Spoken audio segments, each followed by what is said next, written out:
It's first thing in the morning, and this is the sad sight I'm seeing. Marie leaving.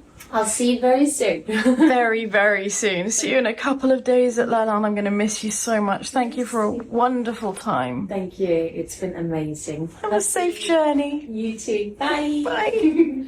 My flight was blissfully later than Marie's, so I was able to stay in bed a little bit longer and get ready for a huge day ahead of me, because it is time for me to leave Marrakesh, go to the airport and fly to London. And I can finally let you all know what it is that I'm going to be doing there. Today is the day that I can announce that I'm going to be working on something very exciting around the Win the Dream show that is about to start on British TV. Now, as many of you know, it was already announced before, I'm one of the guest judges on that show, where several contestants compete to win the most beautiful property in France, to do with as they wish in future, to run as a B&B, as a retreat centre, or simply to use as their own private home. And in each week, the contestants compete with various DIY and interior renovation skills. I was there as a guest judge in week 1 and it was fabulous. But now I've been asked to host the accompanying podcast, which is going to be called Chateau DIY Revealed. So I'm going over to London. I'm going to a podcast centre and I'm going to record my first ever podcast. Not only that, but I'm recording the whole series over the next few days. And never having recorded a podcast in my life, this is obviously very daunting, but I am really excited because I'm going to be meeting all of the contestants, not only the ones that I met in round 1, but all of the others. But this means I have to get to London and get working. Marie took our big suitcase back to Lalande, so it's time for me to grab the little suitcase that was nestled inside it all along and head off on my super exciting adventure. I have time to rush down for one last breakfast here. One last time of listening to that man playing music, transporting me to this other world. So my last meal before leaving is going to be fresh lemon and ginger juice and a chia pudding and one last Moroccan tea. Here we go, I'm in the car on the way to the airport, and the lovely thing about Marrakesh is that the airport's only 15 minutes away from the city centre, so it's a very stress-free commute to the airport. Goodbye orange trees. It's going to feel a little bit different in London. I love this city. It is so green and wonderful. Marie and I had the most fabulous time. We also had a great spa that felt quite life-changing, so I'm sure we're going to want to pop back in the future. This is such a beautiful airport. I absolutely love the architecture. What I don't love so much is that they don't allow any digital boarding passes. I have no idea why, but it means that you have to print out your boarding pass and you need to go to the boarding desky check-in-y thing so that they can check your luggage first. It's annoying. Luckily, there's absolutely no queue. There is a wonderful historic coffee shop in Marrakesh called Basha Coffee that Marie and I did try to go to, but it was a 3-hour wait, and when you're on a 2-day holiday, that is quite a substantial chunk of your trip. So we didn't go, but now I see that they have a shop at the airport, so if I get some coffee here, Marie and I will be able to have our Basha Coffee experience back at Lalande. So let's go and choose some. I just love looking at them. They're all so beautiful. It's really hard to decide. So Marie's going to be excited because of the coffee. I'm excited because of the packaging. I realise that does make me very shallow, but I think I'm going to have to go for this one, their sort of signature one, because have you noticed, I'm sure you did straight away, the packaging is going to match the kitchen. Also, it says that that blend is reminiscent of strawberries and cream, and I can't get my head around how any coffee could be reminiscent of strawberries and cream, so we are going to find out. And I'm also taking some sweet Mexico sachets because they're saying that this is one of their most popular mild blends. I do love a nice mild coffee. This is such a good system, this sachet. So you can just get little sachets to try.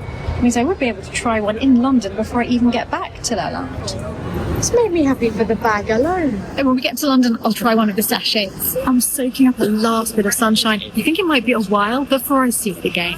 Here we go. The Moroccan adventure is officially over. Actually, it looks like quite a beautiful day in England as well. There's something about the sight of those green fields as we're landing that always makes me feel at home. I'm switching onto a train now. I've got to get to Richmond. I'm going via Clapham Junction. London is so vast. I'm still miles away. I've made it to Clapham Junction, and now I am looking for platform 6 to Richmond. Finally, at the end of a long journey, it's the next stop. Great, and I think I can walk to the hotel from here. Here we are. Oh, this looks lovely. Looks like a little lounge in there. I can't believe I finally arrived to a little jewel box of a room. It's absolutely minuscule, but look, there is a kettle. I have absolutely everything I need. And more importantly, very soon I will have Philip. He is on his way. He's on the plane at the moment to London, and he'll come straight here when he lands. Now, this is the moment I've been waiting for. I'm going to try my little portable coffee filter thingy. Isn't this just the most adorable system? So I'm guessing I just pour the water in here and let it trickle down gently. My own little filter coffee. This is absolutely delicious. I'm not even a coffee person, but this is worth the hype. And I didn't think I'd be saying that. And I even brought a little walnut stuffed date from the hotel. So I'm having my last little taste of Marrakesh. This is it, it's happening. I'm about to film my first ever podcast. I'm here in Barnes, which is a part of London. There's a podcast studio, and the executive producer of Chateau DIY is here. He's also the executive producer of Chateau DIY's Win the Dream, which is about exactly that. It's winning the dream of living in a chateau. So obviously for me, this is something that I feel so passionately about, because for years, my whole childhood, it's all I could dream about. And now I'm meeting these contestants who are desperate to win a chateau and have their dream come true. So over the next few weeks, we're going to be seeing them on British TV. So if you're abroad, I think you won't be able to watch the TV shows yet. You will, however, be able to listen to the podcast and hear about how everything is going with the contestants. As we go through the weeks, there's going to be loads of challenges that the contestants face. So for example, they might each in pairs all have to make a bedroom, like the perfect room. But the problem is that they only have a few days and a very limited budget to do each of those reveals. So we're going to be seeing various different types of room that they're having to tackle within the chateau. I'm really excited to see the episodes as they unfold. I've started to see quite a few to prepare for the podcast, but I'll be here chatting to the people who get eliminated and finding out more about what goes on behind the scenes. I've never made a podcast before, and I am here to film a lot of them in the next few days. A lot of you have been asking about Chateau DIY if you're in the US, and sometimes you can't see what we're doing until the show comes out in your country. It's often a few years later. So at least this podcast, which is going to be on all major streaming platforms, you will be able to listen to immediately. The first one is going out this Friday, and there'll be another one on Saturday, and 2 every week from then. But for those of you who are in the UK, the series is every weekday at 5 p.m. This is your baby. Oh gosh. How long have you been? Sorry, no, you don't look as though you have a baby. You're good. You're good. How long has this been, like, in your thoughts? The TV programme, 7 years minimum. Ever since 2018, we started Chateau DIY, as you know, because you started it since 2018. So there's always been a notion of a competitive format around the idea of living your dream in France and owning a chateau.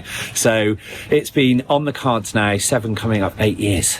This is crazy. People are actually going to win. Somebody is actually going to win a chateau. It's going to be their future. It's going to be their life. It's not just going to be a monetary prize. It's a physical building where they can build the rest of their life. But is that the most exciting thing? You've been making TV, already changing people's dreams for a long time, but now actually changing someone's reality. It is. It's quite humbling. It's quite heartwarming to know that we are physically changing somebody's trajectory and what they want to do in life. I know. I'm thinking about this. I'm asking you. And to be fair, you changed mine. Chateau DIY changed my life. But then I think people who have entered this competition say that it's going to change their life, and I'm like, but you're changing your life. You changed your life. You moved to France. You bought a chateau. I just started documenting it. Yeah, but because you started documenting it, I thought, oh, I can do that now. I can document it myself. And that was unbelievable, starting to make the vlog. I don't know, the whole thing. I wouldn't have done it without Chateau DIY. And that's lovely to know. And I think everyone at Spark will be delighted to know that. But everybody follows you. because of your journey and what you're doing. And that's the special thing. That's the magic. And now we're going to see And now we're going to see 24 other So people. this is it, the big launch of something that you've been thinking about for 7 years. Yes. And this is Jamie, so you're going to be doing all of the production of this. The podcast side of it, yeah. So Yeah. we'll be editing it and filming it. Yeah, it's very exciting. So I've never been to a podcast studio. How does it work? Did you like start this concept? Yeah, 4 years ago, started the business thinking it was just going to be a side hustle, and 4 years later, we're filming podcasts with people like you. Yeah, Is that a bad thing? I love it. I love it. Which way it meant, right? It could have gone either way. Now. I absolutely love doing it. Yeah, really enjoy it. I'm so looking forward to it. It's great. I'm head judge Max McMurdo, and I'll be joining Stephanie Jarvis to go behind the scenes of Chateau DIY Win the Dream. How you doing, Max? Yeah, Oh, sorry, yeah, it's very complicated. Max, I'm joining you. Join me on Chateau DIY Revealed. Each week there's a different guest judge, and I was the guest judge in the first week, so that's the judging that's going out this week in the UK. And I joined Max, and it was his first elimination and also mine, and I hadn't known what to expect. I was thinking, oh, it's going to be really lovely judging a competition, going around seeing which room is nicer, and I honestly did not think through that would mean choosing a couple to go home. And I think it was the same with Max. He hadn't really thought about it until that day, and we felt horrible. Yeah, completely. So I thought about the positivity of the show. I thought, yay, we're making dreams come true.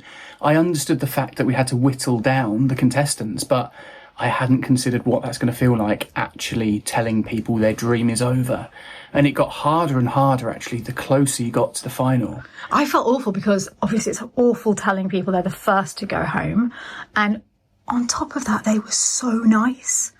And I just couldn't, I thank God you're the one that had to announce it. Yeah. I don't think I could have said it. I didn't realise that was going to be a thing either. That was a day of discoveries for both of us. And the other thing that got me was the pause. You know, when you watch TV shows and there's that dramatic pause, I thought, that's needless. That's not very kind. Let's not do that.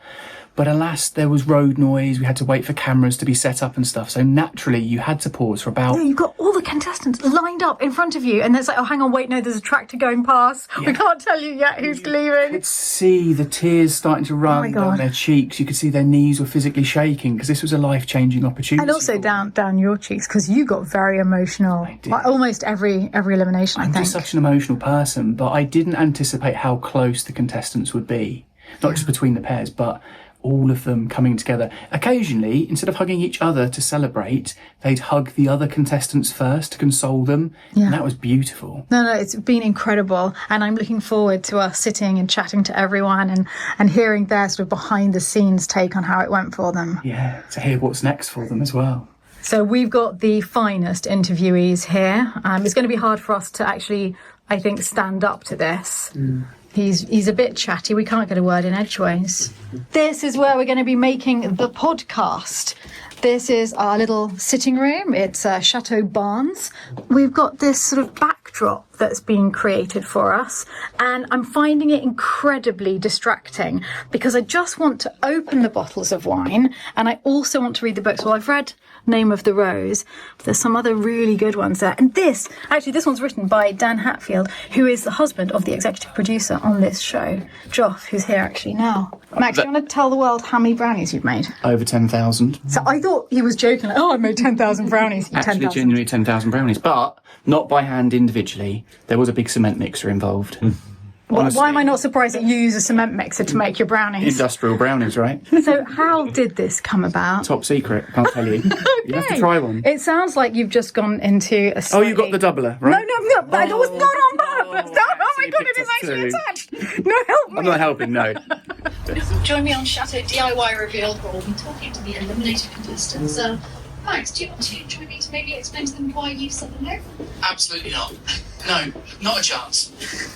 You're trying to learn Joff's stance because it just emits power, doesn't it? It does. blue steel. You've got it. You've really got it. Yeah. Wow, you don't break, do you? I think this will let you all know just how good the brownies were. I think you need to make another 10,000. Yeah? Is that a problem? No, we can have a day off. No, you can't. This is Albert, everyone. Albert, are you going to show your beautiful nose to the world? I think it is one of the more aristocratic noses in the world of Dachshunds. He does look like a Prince Albert. Oh, he does. Yeah, no, he definitely does. Yeah, depending on... Don't go down that route. Side cards with sort of things written on the back, the subjects to talk to, all of the people about, and I think I barely glanced at them. Actually, I was expecting to be having to ask loads of different questions, but everyone was so chatty and so nice, and that did not feel like work. I mean, it wasn't. We were just sitting having lovely chats all day. It'll be posted on Friday in the UK, and it's called Chateau DIY Revealed. We're back at the hotel room. What did you think of the show? I thought it was wonderful. It was so nice. Cheers. Actually, you know, I got you something. Ooh. Ooh. I also got myself something. Ooh. To leave you alone for a few hours. I decided to hit all the charity shops in the area. So I see. And I got a few things. So do you want to see? Charity shop board, yes I do. So I should have known not to leave you alone in London. I like everything I've got. The way you said that makes me feel like I'm not going to like everything you've got. So I bought a plate. And we're really short on those, so no, that's very lucky. It is actually. Of these, we only have one. Is this the only one? No, this is the second. Oh. So now we've got a pair, which is why I bought it. It's the ones that match my mother's set. I didn't even know we had one. I'm going to be We have one honest. plate. I use the serving dishes all the time. It's great. I love We've also them. got a coffee service. There was a gift from one of our viewers, which is wonderful. But We can actually use it as a platter. yeah, but now we can actually each have one of these. Two plates. of us. Yeah. Before it was just the one. Okay, when we're alone at I used it Lalande, for a cake before. that happens maybe once a year, we'll use those plates. But I think it's nice, and it's nice. You know, it's two, and there'll be more. But at the moment, it's two, and it was £6. So I thought, I'm not going to leave you for that. Then I'm going to show you first what I got for me. Okay. I got this book. I love books in the charity shops. That's stunning. £6. To be fair, I've got a very good porcelain library, like ceramics library, but I feel like I just need one more. Just one more. You think Just is it finished now, do you reckon? Probably not. But when I saw that, I realised I needed that one more. This is weirdly specific. From the end of the Middle Ages to about 1815. But I thought it was nice, especially as we were doing the porcelain retreats. I thought, you know what? I feel like this was needed. You're for that. swatting up This in is a advance. business expense. So then I also got this book, Oh. which I thought you'd like. Oh, I love We're that. going to have a look at that tonight. £10. I thought. Oh, come on. That book. actually was quite expensive. For a charity shop book, This £10, new you've would have gone been like mad. 40. And then the most expensive thing I got was something for you. Now I'm panicking. More than £10. More than £10. You're trying to hide the price. Trying to hide the price and the logo. Oh, that's cute. Isn't it? It's Valentina. What? No. It's Actually, I red really Valentina. like it. It's very cute. Shall I try it on? Yeah. Very nice. I really like it. Can we see the sleeves? Love them. Can't Very believe you found a Valentino jumper at the charity shop. I thought you'd like it. I do love it. Yeah, and It's I a like little- how sort of slouchy it is. I feel like that's a little podcast gift. Thank you for my podcast gift. I really enjoyed today. Good. I'm glad you like it. Love it. I more than like it. It looks really good on you. Goes good with wine. Goes. Goes well. I've been talking a lot today. I'm Have you been talking very good? Have you had well conversation?